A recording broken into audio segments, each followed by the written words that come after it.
All right, everyone, welcome to the Talent Insights podcast brought to you by HireWell. For those of you out there who love hearing me complain about how bad the world of recruitment tech is, you're in for a treat today. We have a special guest from the real marketing world, not just the fake recruiting one, where the technology isn't just completely overlooked. A gentleman who recently took the vice president marketing position at Loxo, a talent intelligence and recruiting platform. Everyone, please welcome Sam Kuehnle. Nice to be here, cracking up at the real world of marketing.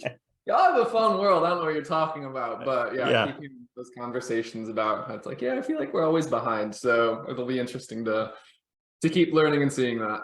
Yeah, I like to sometimes start episodes with a title for, but the situations like this, I don't know where this conversation is going to go, but we could loosely call it why recruiting software is 10 years behind and still sucks, or something like that could be the title of today's show. I don't know. Yeah, we've got some room to go. We can almost see the future with where the sales and marketing tech has been.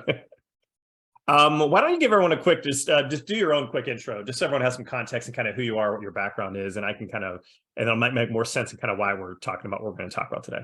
Yeah. So in marketing, I've been in B2B marketing for over 10 years, have been massive in-house company, then went over to an agency and now back in-house, but to a startup. So I've seen the full gamut, and with each of those very different tech stacks nested within. So that's something that's always fun, is just how complex products do you need? Does the fancy, shiny, most expensive product make things easier? Spoiler alert, no, usually makes it way more difficult. But yeah, I've seen the full range of companies, big to small, but more importantly, and why I'm actually really excited to be joining this recruiting space is there are so many parallels between the psychology of marketing and getting someone to buy a product as there are with recruiting and attracting someone to a role or an organization, and how to get them from someone who has no idea who your company is, what the role is about, or why they should be excited, to being a place where people might want to work, and then going through the whole motion of how do you even start to fill your pipeline or to attract those right people to your company? So yeah, that's what's led me to Loxo, and why I'm most excited is I think that they're at the cutting edge of changing this whole paradigm of how recruiting has been done for years and years and years, and getting more to how should recruiting be done in the future and moving forward, and not just how it should be done, but giving you the tech, but also the how part. It's really easy to say get a tool, it'll solve your problems. It doesn't do that, but more how do you use a tool? How do you think about it? And actually this is going to be something I want to get into with you, but does your tool dictate your strategy, or do you have a strategy and then you get the tools to support that? Yeah, no, this is going to be good. Let me lay a little bit of groundwork too, from my perspective, because I think there's kind of two things in play here. One is that recruitment tech just gets the least amount of love, period, because more money and dollars, innovation get pumped into sales and marketing tech. So we can say on its face, it should be the same thing, but sales and marketing tech is we're talking about HubSpot and Salesforce and what is the MarTech 5,000, 6,000, whatever it is. There's so many tools out there. That idiotic graph grows bigger and bigger every year, of companies that just try to find the next thing that's going to change things kind of in sales and marketing, because it can be applicable to any company hypothetically. Whereas recruitment is one, there's internal recruitment tools and external. I work at an external firm, so I use an agency type core ATS system. Then there's internal tools, but these aren't revenue drivers in the eyes of people. Hiring is not people don't think of hiring as something that adds top line revenue, or adds brings in revenue, which is why it gets kind of overlooked. But secondly, I think it's also, and I don't know if we'll even have time to get into this today, is people think recruiting is way easier than it is. They don't realize how much there is to the problem, so they don't think they have to spend that much money on it.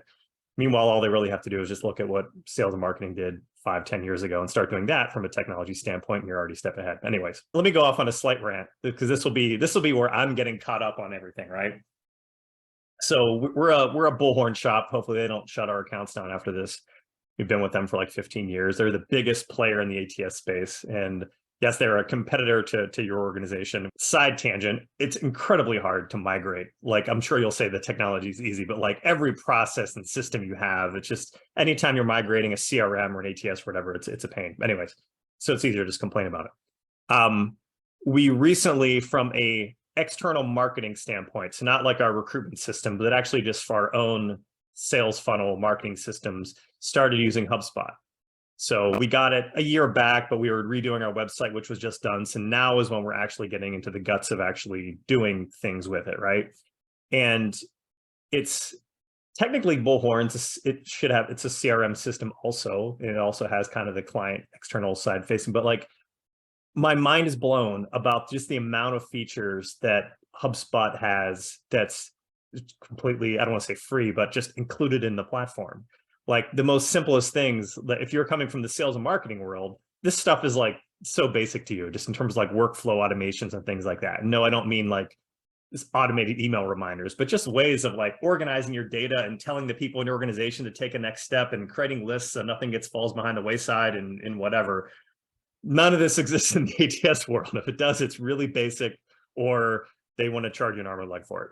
So yeah, so that's what frustrates me, is that when I started using HubSpot and finding out like how it's light years beyond what we currently have using the biggest ATS provider in the world, it was a bummer.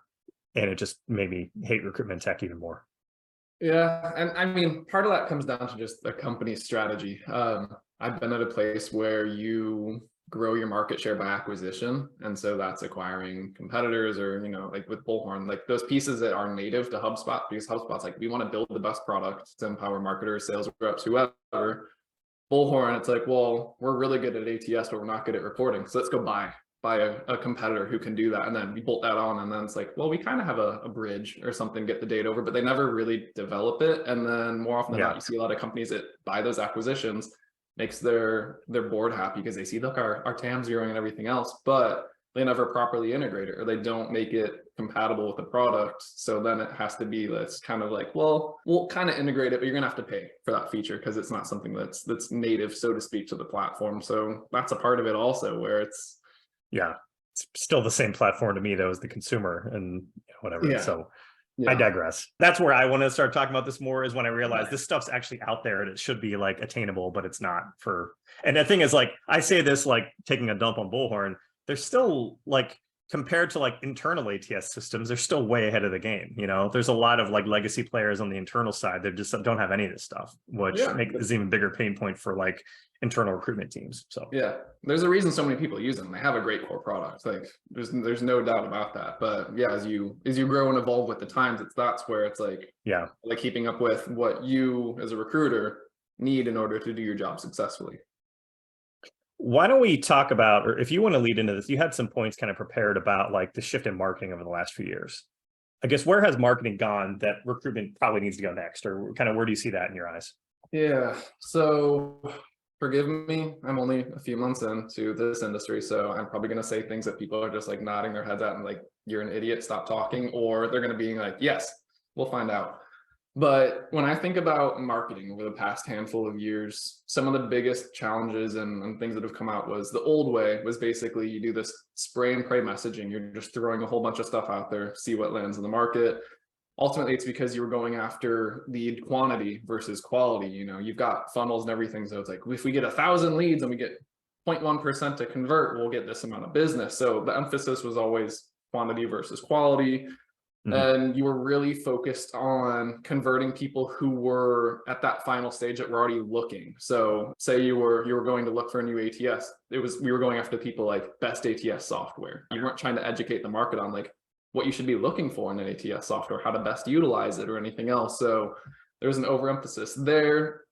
My least favorite was pricing has almost always been withheld until you talk to sales, and that's just a remnant of the old age, where it's the company has the power versus the buyer. And now it's like, that was one of the first things I did when I got to Loxo. I was like, why isn't there pricing on our website? Let's get on top of that. So that was a big sticking point. But yeah, just like all that has basically resulted in poor fit prospects going to sales. So you have this big sales marketing clash, and you're always wondering why marketing is like, hey, we hit our goals, we have a million MQLs, but sales pipeline's short. It's like, that's a signal that there's a disconnect with the company. And long story short, where marketing has come since then. So it's like, people are now realizing that the messaging that attracts and lands well with their ICP is what's going to help drive trust, brand awareness, and everything else. So that creates more demand for your company. So instead of going, what's the best ATS software, they're just like, oh yeah, Loxo. They just come straight to the website when they're ready to buy, because we're treating them as, we recognize you're in a 3-year contract with Bullhorn or whoever else, or Yeah. you have to wait till your new budget cycle comes around, or you're in the middle of hiring 5 new people and you don't want to migrate your ATS, or like you said, migration itself is a huge pain. So giving more of the power to the buyer in that regard, and then it's amazing what happens when you do that. Instead of forcing people through a funnel, sales isn't happy about it, you see poor win rates, you have a funnel that's a little smaller at the top, but they're way more qualified. So instead of needing 1,000 leads to get your 10 opportunities, you only need 100 leads to get your 15 opportunities, because they actually want to talk to you. So yeah, a lot of that is what I saw in marketing. And then when I look at the recruiting side, and I promise I'll stop talking right after this to get your thoughts, but it's the same kind of thing. Like, you have these post and pray job postings to boards. You have an emphasis on large candidate pools instead of the candidate quality within it. You're often usually only starting conversations with candidates who are actively seeking new roles, instead of outbounding, like, how do you generate that interest and build that up for the people for a future role that you might be going after in 6 months. Yeah. I remember my least favorite, and it's similar to the pricing withheld, compensation and company names being withheld from recruiters. That's the one biggest thing that gets under my skin. I remember getting so many emails, DMs. Hey, we've got a great role for you at a Series C company that just got funding. I'm like, who is it? What's the pay? Like, I'm not looking right now, you can't withhold that information from me, because those are two of the biggest things that I'm sure you could talk for hours on. But it's like a lot of that is very eerily similar to what marketing went through. And it's like, I can almost foresee where do we think some of this recruiting psychology is going to go moving forward. So yeah, I promised I'd stop talking after that, because I really want to hear your No thoughts. worries. I would say the two things that stuck out about that is, I'll come back to the salary thing in a second. But the first thing, whether you're talking inbound or outbound, is just the amount of untargeted ads or untargeted messaging. Because I think that I was talking today, I've probably thrown this out a few times, is when I first got into recruiting a long time ago, people at that point in time thought I was crazy, because like, Monster's going to put you out of business because, you know, they can just post their own jobs. Like, what do they need recruiters for? And they don't realize that, okay, but it takes absolutely no effort for anyone to apply to any job, whether they fit or not. So it just became another tool that people have to use to like find stuff. But like, it still takes a human element of going through and kind of refining things, whether it's an internal recruiter, external recruiter, to figure out, okay, who we actually want to screen, to take that recruiting funnel kind of down to a manageable level. I don't think that's really what will be interesting, is if technology or process or mindset changed, where instead of, because that also works the same on the outbound. I think everyone's big complaint with recruiting when they're receiving recruiting messages is they're getting contact about stuff that doesn't fit them, you know, and to them, they're like, this recruiter didn't read my details. Of course they didn't. Like, they sent this message out to 100 other people. Like, they're casting a wide net. Like, that's like the outbound funnel system, you know what I mean? And how to flip that on its head, where you're more easily able to get, you know, if you're trying to go from 100 to 30 to 10 or whatever it is, like, how do you actually get it down to a smaller amount that you're going on the outbound side, or on the inbound side, how do you get like your ads or whatever you're doing to get more targeted there? And there's ways of doing it from an individual standpoint. The better recruiters I know have gotten better at more targeted outbound, but I do think that like the best practices aren't there. And I do think that we can point our fingers at LinkedIn and everyone else, that making it so easy to like the easy apply button on the inbound side, and then the outbound side, like the blast all like InMail, you know, hasn't like, but at the same time too, is it also an indictment of sourcing tech? You know, if you can do a search and LinkedIn gives you 1,000 results, like, how about you just give me like 50 results that are actually good, you know, that are actually on the money for what I'm looking for, as opposed to this giant list that I have to like blast all and just hope someone gets back on. So I think that sales is ahead of that, because I don't think the best outbound people now are doing just blast all to everyone. I'm sure people are going to listen to this and say, I'm still getting hit up with spam. But I do think that just by best practices have kind of veered towards making things more targeted nowadays on the outbound side in the sales realm, then, you know, and that's where recruiting needs to catch up. I can take a breath if you have a comment there. I saw you writing something down. Yeah, so one thing, and I think this is one of the reasons why marketing and sales started to shift, like with that philosophy I was talking about earlier, the quantity to quality. There's a huge adjustment to going from anyone who could possibly buy, like your total addressable market, to your ideal customer profile, who realistically could buy. So it's not targeting the whole company anymore, but like, who are the buyers, who are the influencers, who would be the users of it. And so I used to target millions of people because every company, every employee within it. So what I'm wondering from a recruiting standpoint is, when you're pulling those lists in LinkedIn or whatever to source those candidates, are we being too broad with what we're typing in? I'm looking for a digital marketer. It's like, okay, well, do you want someone with B2B experience? Do you want someone B2C? Do you want someone who's done e-commerce? Do you want someone who has like XYZ experience? Are they a web developer? Are they a paid social expert? So is it being better able to use things like Boolean to really refine that, so that you're not getting the 1,000 people, but now you're getting the 50 who really should be actually on your like long or short list? So here's the tough part, is that it also depends what you're recruiting on. And we can talk about, because I know we plan on having a kind of a conversation about like recruiting funnels and whatnot. There are some skill sets that are a little more keyword focused, anything tech focused, typically, but you have to remember that a lot of times LinkedIn profiles are not exhaustive the way that someone's resume might be. And when you're recruiting people who are more functionally minded, so like marketers or really anyone who's not like strictly kind of in tech, a lot of it, when you're the hiring manager and you're the recruiter, you're usually trying to target on problems they've solved or businesses challenge they've addressed, which these are the things that often aren't on the resume. Like there might be some keywords about the technology they work with, or the standard marketing buzzwords, but in terms of like, it's the more granular components that you're trying to get into that identify a good candidate that Boolean might not even pick up. It's the kind of things you actually have to have a conversation with someone to flush out, which is why there's kind of an inherent challenge there, depending on what it is. There's a lot of other searches that aren't kind of quite that complex, but just throwing that out there as a counterpoint. Yeah, no, it's a great point. That's probably why you said like recruiting's not as easy as most people think, because that's where it's like that gut instinct of, oh, I saw this person worked at this type of company, so they probably experienced this thing that's not showing up on their profile, but they know how to scale a company from 5 to 50 million, or they worked at a small hospital or large hospital, so they probably have better trauma ability if you're going after like someone in the healthcare industry. So yeah, no, I like that point that you brought up there, where it's like, how do you kind of look beyond some of the just listable short items? Yeah. Let's talk about one of the things I want to get into that we just talked about ahead of time I thought was really interesting was dictating strategy and success. Are you dictating it, or are you letting the technology use dictate it? Because this was a really interesting point, because I've heard plenty of marketers talk about this in like the demand gen world, but I didn't realize that maybe this is why some of the dumb questions I get from people like in recruiting, like, why are you focusing on this still? Maybe it's the technology they're using is telling them to. I don't even know. So, but please continue and make those points and then kick us off here on this one. Yeah, I'll make marketing be the bad guy so that it's not all seems like we're just bashing HR tech. Yeah, so I've used way too many marketing tech platforms, because as you say, that graph keeps getting bigger and bigger. I mean, you can just, it's whack-a-mole at this point with like, go pick a tool and they're going to be able to solve all your problems with their incredible ROI.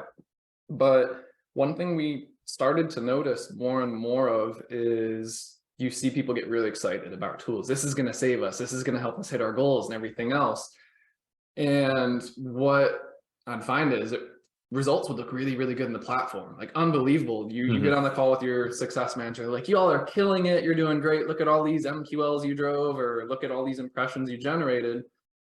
And then you're sitting in your company's quarterly business review and you're just like, we missed our revenue target. We're not even close to our pipeline numbers. Like, what's going on? And so you've got over here saying, this is really good. You're doing great. And then you're like, reality is our company is not as good as we should be. So there's a disconnect there. And what I started to find is, you see these new metrics popping up left and right. You've got in marketing, you've got AQLs, MQLs, PQLs, SQLs. Like, I mean, they literally come up with a new one every day. And what I started to realize is that they are coming up with their own metrics that are intended to show you if you're seeing success with their platform, because that's how they justify you renewing and you continuing to pay for all this stuff. So of course they're going to choose things intentionally that make it those are the things that make it easy. Those are things that are easy for them to measure. So that's why when they convince you those are things are important. The stuff that's hard to measure are the things that that might actually make a difference in what you're trying to accomplish. But exactly. So that's where I started to think more and more about it. I was just like, all right, well, if the platform isn't really solving it and I've been using them as my strategy, we need to use this thing. I'm like, well, maybe we need to really rethink this and say, what's our strategy that we know is going to work? How do we want to approach the market? And then we'll pick the tech that we use to do the execution and support it. I still get on calls all the time with LinkedIn on the ad side and others, and they're like, you should use this type of campaign strategy. You should look at these metrics and goals. I'm like, I appreciate it. Thank you. I'm going to focus on the metrics that I want to and orient it in the way that is driving the business results, because that's what I care about. Like, whether you're still going to get your ad dollars from me, don't worry, but I'm going to do it a little bit different than your best practices, because those are what's going to get you the most money, but not me. So that's where I just say, use some critical thinking for a little bit. And it took me 10 years to get to that point. So hopefully I'm able to spare some recruiters here some years in that learning. I mean, the one that pops up, the most commonly one we'll get asked about is like, what our time to fill is. And it's on its face, it seems like it's an important metric. How long does it take you to fill a position? And that's one that literally every internal ATS can track and measure, because it's when did you open the job and when are you closing it out? So then you can make your average time to fill. Now, here's the thing is like, what part of that process is on me, I guess, right? So what goes into the recruitment process is, okay, it takes a while to find the candidates, vet the candidates, get them prepped, send them out to the hiring manager. Then the hiring manager has to screen them, or hiring manager has to determine who they want to talk to. Maybe they do a screening, then they have to set up interviews, then they set up another round of interviews, they have to do the debriefs. So much of this, like the entire time to fill process, like the overwhelming majority of it is interview process, not how long it took you to find somebody. But it ends up being a question that's asked towards every recruiter as if it's like their issue in terms of how long it took them to find a candidate for the entire process to close out. So that's why I always kind of explain this. And the thing is, I've had this conversation a million times. The answer is always, well, and we'll have the candidates you need in 1 to 2 weeks. How long is what's your time to fill currently? How long does it currently take you to fill this? And what's your interview process? And everyone 100% of the time gets it, like, oh, it's a good point. That's why it's longer, is because it takes us 3 months to interview people. That's why it's 3 months plus however so many days. But it's still burned in everyone's brain that like that's like the core metric that they need to be kind of measured by. But it's really a metric that's about their interview process, not about their recruitment and sourcing process, which is where they want to kind of put the onus on where the fix needs to be.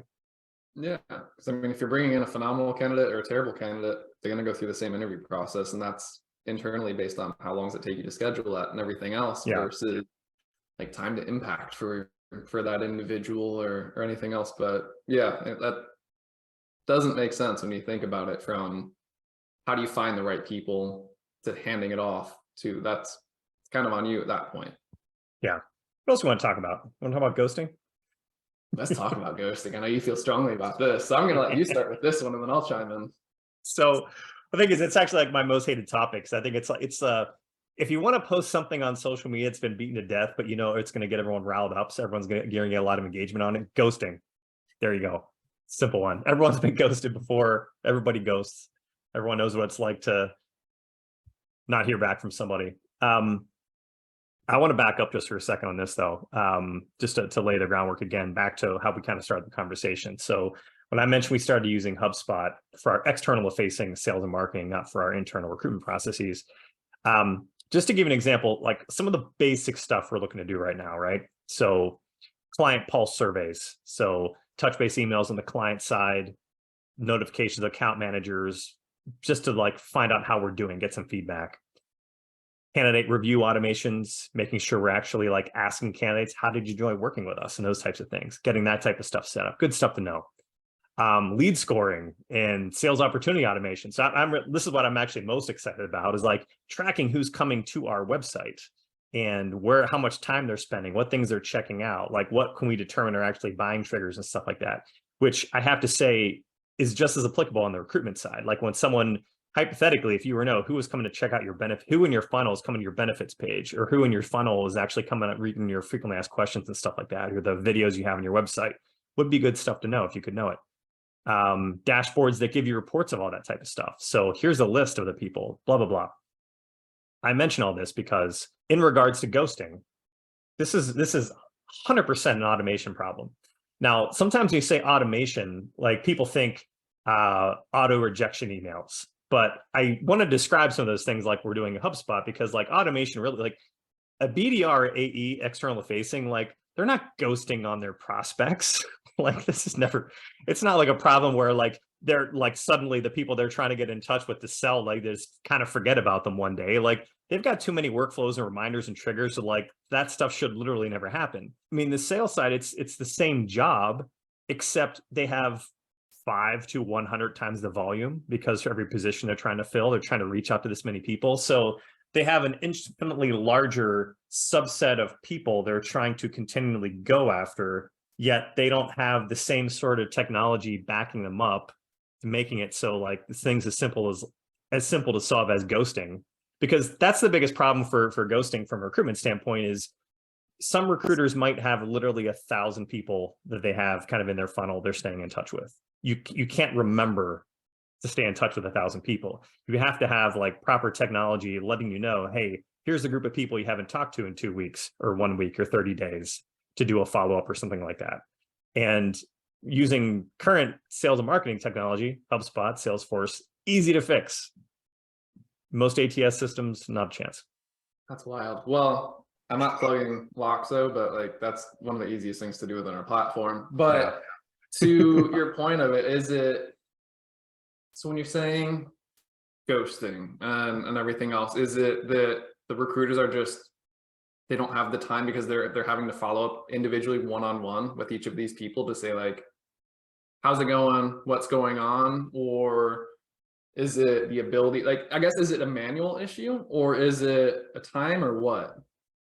It's a manual issue. So you have to realize, so Loxo, you guys are pretty cutting edge and more recent. So I guess we have to put things in two perspectives. One, you're a newer platform that's been developed and a little more modernly. And you're also an external facing platform. So it's a little more sales focused, right? So has a little bit more of that mindset kind of baked into it versus internal recruitment platforms. And some of those have been around forever. And they have tremendous market share, but they were never created with like a whole sales mentality. Because like you guys are an ATS and a CRM versus like a lot of internal systems, they're just an ATS. Like they're not built to have that kind of two-sided. So because whenever you're building, even though like you might be thinking, okay, this is important from a sales standpoint, you're building into kind of both sides of the equation. Whereas a lot of these other like more legacy internal ATS systems like aren't built like that. They didn't see the need to kind of create some of these things. Yeah. So I mean, it becomes an out of sight, out of mind problem really quick. When you don't have like workflow automation technology there to support it. Yeah, so I think it's twofold. So one, as you say, some of them are just dated, old, they haven't put a lot of effort into it, and also they're an ATS. That's not necessarily what they need to do. But I know this is something that Matt, our CEO, keeps telling me time and again, is that the traditional ATS is a remnant of how it used to be when you just post on job boards and wait for people to come to you. They want to talk. It's really easy to stay in touch with them because it's the people who are applying for your job. Whereas in today's day, like especially when you're external, you have to go and attract these people and develop the relationships, and you have to start and own those communication lines. So that's where it's like the ATS CRM, it's almost, they have to be combined if you want to be successful in the type of endeavor that you're taking on there. So yeah, how do you then bridge that gap and how can you make it so, okay, well now, you need to be sending those. So do you have 1,000 sticky notes on your computer? Like send Jim an email, send Jenny an email, send Joni an email, and do it every day? Or what can we learn from tools like HubSpot where you have a super simple workflow? So like in our ATS, for example, we have like long list, short list, reached out. You drag someone over from shortlist to reach out, it's set so it's automatic. It's going to pull their contact information. Then you can add them to any campaign outreach sequence that you can use some templates you can create, and it does it all for you. So you don't have to remember. And then if they reply, then it pulls it out for you. So it's like, those are the types of things where you learn that from HubSpot and everything else. It's nothing crazy, but it's helping you do what you need in today's world, not the years of 10, 20 years past where everyone was coming inbound to you. And as you say that, I can already hear someone watching this video going to take a dump all over me saying, well, so-and-so platform can do that. So that's not an excuse. All right, so let me address that one also. The other issue with recruitment technology, and this is not really, I don't know if it's really a recruitment technology issue or just the prioritization, the low prioritization that recruitment gets. You need someone to actually admin this stuff, to set this stuff up. is the other side of it. I don't even a great platform, right? So like the best, we're talking about HubSpot, but if it's 6 Sense or anything else out there, you need someone who actually knows what they're doing, and that's their job.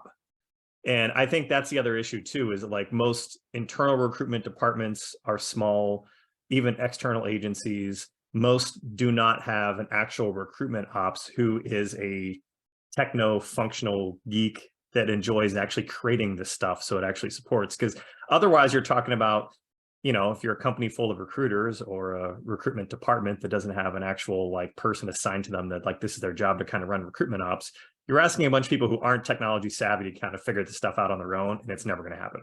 So Yeah. I don't even know if that's not really a technology issue. That's just a lack of understanding of how like you need someone. Maybe it is. Maybe at some level the technology should be so seamless that like literally anyone can run it. But even like the best marketing technology isn't at that level yet, right? Maybe tell me if I'm wrong. Yeah, every product has that. The complexity, how easy or difficult is the user experience of it. Yeah, the whole concept of like marketing ops, rev ops, sales ops, that's a newer title. When you think about it, 10 years ago, those didn't exist. And they came about because the platforms got so complicated that it's no longer the one marketer. Like I used to be able to jump into HubSpot and do everything. And now there's so much different stuff going on. Like we're about to start using HubSpot, and I'm like, I need a consultant to set this up properly, do all my integrations, because it becomes complicated quick. So from a recruitment tech standpoint, you're spot on, where you're going to have your early adopters, the people who innately get it, but do you want them to be training up the whole team on that? Because these more often than not are probably some of your best recruiters too. They know how to use the platforms to their advantage, and that's why they do well, is they're able to do 5 times the amount in the platform because they figured it out, is what might take someone else like they might be able to get 1 person for every 5 that they get. And so now it's like, well, do you want them writing the playbook for internal use and training everyone up? Or do you want to say like, you go nuts, you're doing well, we'll have to figure it out. But then, do you bring on a training asset, or what do you do? So yeah, that's kind of the conundrum, I guess. And you're spot on there too. At the RevOps is like one of the hottest things right now in terms of hiring and recruiting. Like everyone's like adopting RevOps, wants to hire for RevOps, which means recruiting ops will get there in like 10 years, just on theme with the show. Exactly. So yeah, as much as I want to say, our product, any product is the easiest to use, it's like, and this is one nice thing I will say about the shift to like this product-led motion that you're seeing in a lot of places, where it's just like, you get to just hop into the product. You don't have to talk to sales. If you want to upgrade, that's when you usually start to get a contract, but it forces companies to make it so it is, you activate the product, you adopt the product's usage, because before it was, you have someone who raises their hand and you have them go talk to sales. So that's kind of like your qualified opportunity. When they come in through the product, they aren't talking to your sales team, but you have to get them to like that weed out moment where, are they going to use the product? Is it helpful for them? Or are they going to bounce and not turn into anything for you? So a lot of that comes down to, what training do you have baked into your product, or what kind of like guiding help do you have within there? So like for us, we have this free motion, and there's little videos and snippets like, click here, do this, try this, set up your first campaign doing that. And then we've got articles, but that's where it's how, on the company, how helpful can you be to do that? Because like you say, if you don't have a recruiting ops person, or we're 10 years out from that, like that's on us to help train everyone. Yeah, no, I get it. What else you want to talk about today? We had a bunch of notes here, which we're kind of scattering all around. I would say the two biggest areas are probably better sourcing tech, because I think that's the thing, is like you can enter a search and it gives you 1,000 results back. How do you get that cut down to like a more manageable number in a way that like is actually the most relevant people? Like I'm actually curious, will ChatGPT and these, like all these, will they be able to do that? Or will they be able to help with that? Like better than just say a Boolean search can, is one. And two, I think it comes back to like the workflow automations and triggers, are kind of the two things that if they were easier and better to use for everyone, those would be two like pretty significant time savers. But it's one, how possible is the first one? And two, how easy is it to implement at scale across the industry for the second one? Yeah. That'd be my take. Yeah, no, it's an interesting one. And I swear I can't get on LinkedIn anymore without seeing like top 10 GT or GT whatever prompts, and like all Chat GPT. So we're on our 4th generation of AI, and I'm kind of not disappointed. There's this whole like, I feel like we're getting a little bit bogged down in the AI wave. But one thing that I think can help is I'm not even gonna call it AI, I'm just gonna call it machine learning, because it's basically you're training your own platform itself. So say you do start your Boolean, you have 5,000 candidates within there. We're just gonna keep going with let's call it a CFO title you're trying to place. So you put in your criteria, I want someone who's got accounting skills, they've been a VP of finance or CFO elsewhere. And so you've got your 5,000 people or so. So now you've got this list that you start going through. And you train it by having yes, no, maybe. And so as you're scrolling through these candidates on the initial screen and you're seeing who they are, where they live, companies they work for, previous roles and skills. So nothing crazy, but enough to see on a quick snippet so much that would be pulled from LinkedIn. So you start yes, no, maybeing everyone. Can it start to learn based on who you're putting no, yes, maybe to? Mostly the yes and no's, because it makes it binary for it. But if you put no's for a bunch of people, that it starts to connect the dots on the back end. Well, all these no's were people who lived in Alaska. Okay, well, maybe we need someone who's located in mainland states. Or all these no people didn't have this specific skill set, forecasting. Again, making something up. All the yes people we've noticed worked at a company that was publicly traded or was 100 million in revenue or something. So that's what I'm thinking, how can you train it to pick it up on those types of things where it's not it's AI, but it's not really, it's more just what are the circles that are overlapping more and more. So it starts to be more in that middle part versus the outline. The issue is there's so many variables that it would be really easy for it, in my mind, to falsely attribute why you're giving it a thumbs up or thumbs down. I almost wonder if you could use natural language processing, or again, chat whatever, to thumbs down, here's why. And it could actually, in natural language, without having to pick an exact drop down, say, okay, you said something similar for these 5, not the exact same words, but being able to correlate that. It might cut to the point a little bit quicker. Yeah. That'd be fascinating. Yeah, we're just making stuff up at this point in the podcast. Reason for DQ. Oh no, my product team is going to hate me after this, because I'm going to come back. I need to think about this. But no, so in marketing, here, I'll give you another example. So we are big fans, and this is something that, back to my last company's days, we would always have our customers say on the form, when someone reaches out, ask, how did you hear about us?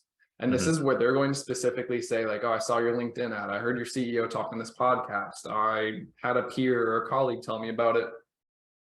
So what if we take something similar for the HR space and when you're saying yes or no to those people, you have to say that kind of response. And then what it does is, tools like HubSpot, you have a quick workflow that buckets these responses. So you can say it's geo-oriented or skill-related. So that could be, it's not that you don't need GPT for something like that. Not to say that we're anti-technologists at this point, but there are ways that we could get to that that's not so crazy to think about.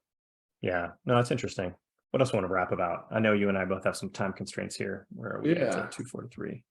So one that I think would be interesting. So I recently moved over to Loxo a couple months ago. And so I was at the point in my career where we are starting our family. And so I had always known around this time, I was I'm going to want to go back in house. And I have a very specific criteria list, so to speak, of companies that I want to go work for from here. So in my head, it was what type of company do I want to go? Startup, enterprise, large, small? Do I want to go somewhere that's VC funded or bootstrapped? What type of role do I want? Is there a career path ahead of me? And so one thing that was interesting for me is you have this pool of people who are looking or passively looking. You have recruiters who are trying to find these harder to place roles. We work with a lot of exec search agencies who are trying to source people, but there's this missing overlap where it's how do you connect those types of people? Because I guarantee you there were probably recruiters that were trying to fill positions like the ones that I was looking for. And I've only got in my head 5 companies that I know of, but there's probably thousands of companies that I could have worked for that met that criteria. So yeah, I know that one's kind of out of left field, but curious to get your thoughts on that.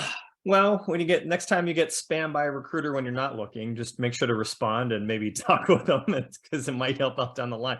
I'm joking, but it's serious stuff. There's a lot of times where there's people who I've placed and people in my company placed that it's just because they have stayed in touch forever, and they hit them. They're always able to stay. They're always there at that right time when they're finally open to looking again because they're dropping them a line every 6 months because it's someone they've enjoyed talking to in the past and working with, and it is kind of a relationship building thing, And I think there is value in. I mean, if you're a marketer, having relationships with 3 or 4 solid marketing recruiters who could potentially help you out at some point in the future. That way you kind of have those kind of feelers and stuff out there. So Yeah. that's more of a job seeking. It pays to have relationships no matter what kind of in your career and realizing that. But like it depends what your niche is, like Yeah. you don't have to talk to every recruiter. I think that I've known plenty of people that I'm sure they get hit. Like I know plenty of technology people that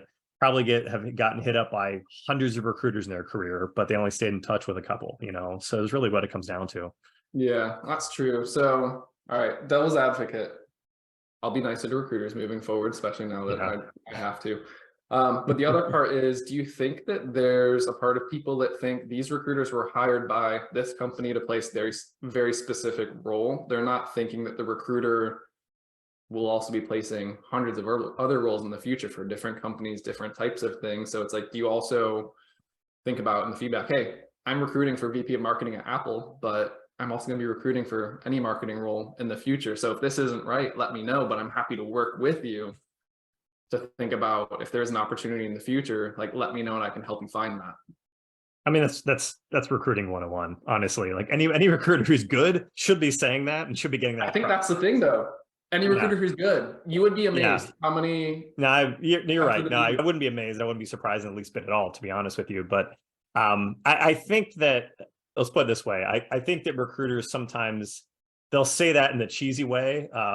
Hey, I have this position, but I got like 20 others that are just the same. So let's just chat, and everyone's like, all right, so your initial pitch wasn't that compelling, but you have a bunch of other stuff. And like, I heard this all before, but if you like most recruiters, like they have their niche. And if they, like my colleague, Bill, who's one of our partners here, he runs our HR recruiting practice. He recruits high level HR. He recruits CHROs, heads of talent, and he talks with people at that level, know that he's someone they should get to know just because like you don't see CHRO positions that often. It's not like they're, but he's the person they're going to want to know when those things open up. So he always has a kind of good like relationships and people kind of want to get to know him just because he's the kind of person who's going to have those roles in the future and they get it. It's the same for you work in marketing or anyone else who's kind of out there and recruiters should make it known what their niche is and what their focus is, and that these are the types of roles I will have on an ongoing basis. I think the problem is that they shoehorn that message into a very transactional delivery. So Bill has a very natural approach and also is very realistic with people, saying, look, like I may only find a handful of these positions a year kind of at this level, at this highest level. But if you want to kind of stay in touch, I can let you know when they come up. As opposed to the approach of like saying, oh, I work on this stuff all the time. Yeah, I'm the guy who's always got VP of marketing positions and I got like 5 others. Everyone knows it's bullshit, right?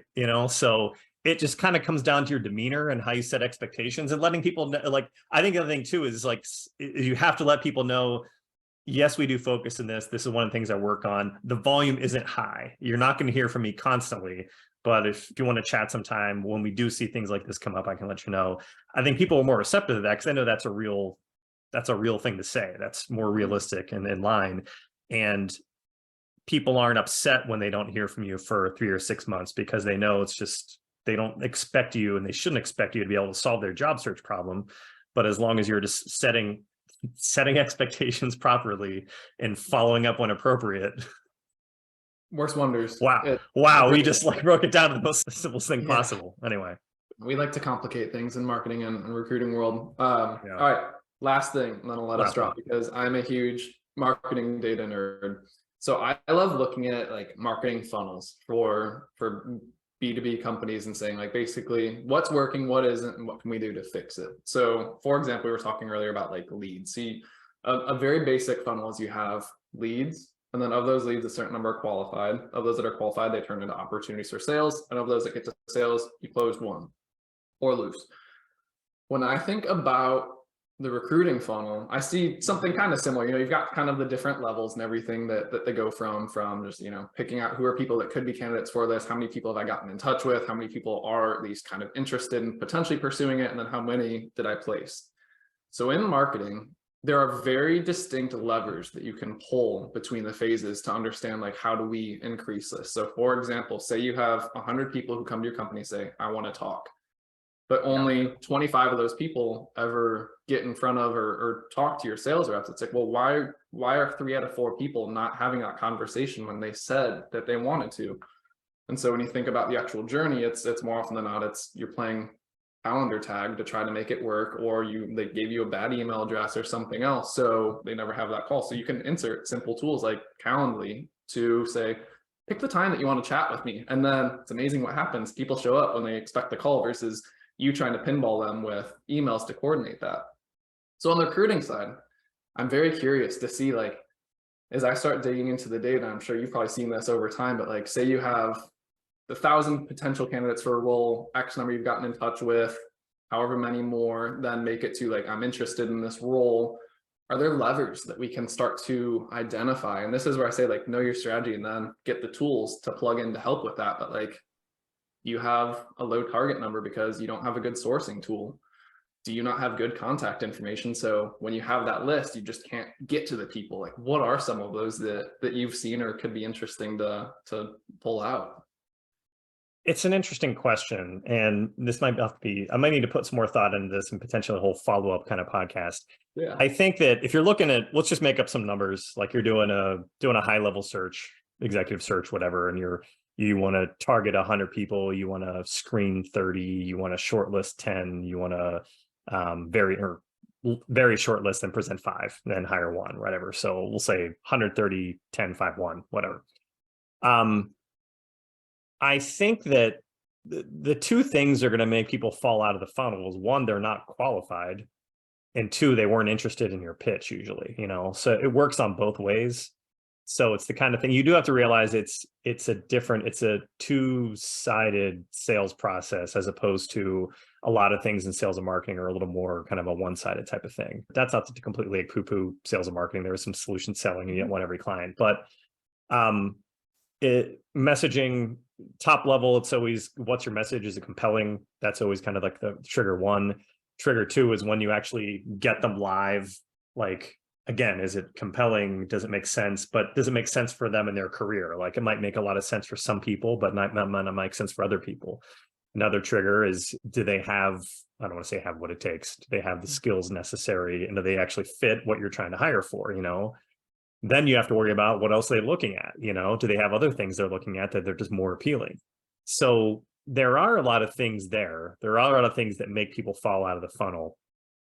It can get messy though, in terms of, like, if you look at level by level, strictly at where they are in the funnel, where they're falling out. I think it's going to be search by search. Mm-hmm. So if you're trying to look at your entire recruitment process across the organization, you would have to kind of break it down more granularly, because I think even if you're recruiting for the same company, 2 different positions might have different things. I've had some companies where one position is extremely appealing to people, but something about some other position, maybe the pay wasn't there, maybe it's, there's different things about it that made one position easier to fill than the other. But it's an interesting question if you could use technology to, because I think, to your point, you should have similar fall off rates across a consistent recruitment cycle. And if on one particular search it's out of whack in one area, you might be able to at least diagnose, like, okay, where is it? Why is it on the 3rd screening area down the funnel on this one search of this one company? Is it falling apart? At least then you would have some idea to know, okay, that's what we need to address. Yeah, because it's like, I'll run a loss analysis. Why are we losing deals? And so that could be something interesting for, the 100 people that you're looking in that role, you only ended up submitting 5 in the short list, but of those that you didn't push through, or people falling out because of certain reasons, like, I was never even able to get in touch with them. Like, is that something that you can control? Is it an information issue? Is it a process issue? So So I say just go to that, like that second order thinking, not to push products or anything on anyone, but just to say like, is there anything that we can do to improve this process for some of the things that are outside of the, like, they're not looking right now, or they're not qualified. Yeah. So, future like conversation. Yeah, kind of sync up on this again. Anyways, we went a bit long today, so hopefully people are still listening. Anyways, thanks everyone for tuning in to the Talent Insights podcast, part of the Talent Insights series, which is always available for replay on talentinsights.hirewall.com, YouTube, Apple Podcasts, Google Podcasts, Spotify, and Amazon. Sam Kuehnle, thanks again for stopping by, talking with us. Everyone out there, thanks again for tuning in. See you guys soon.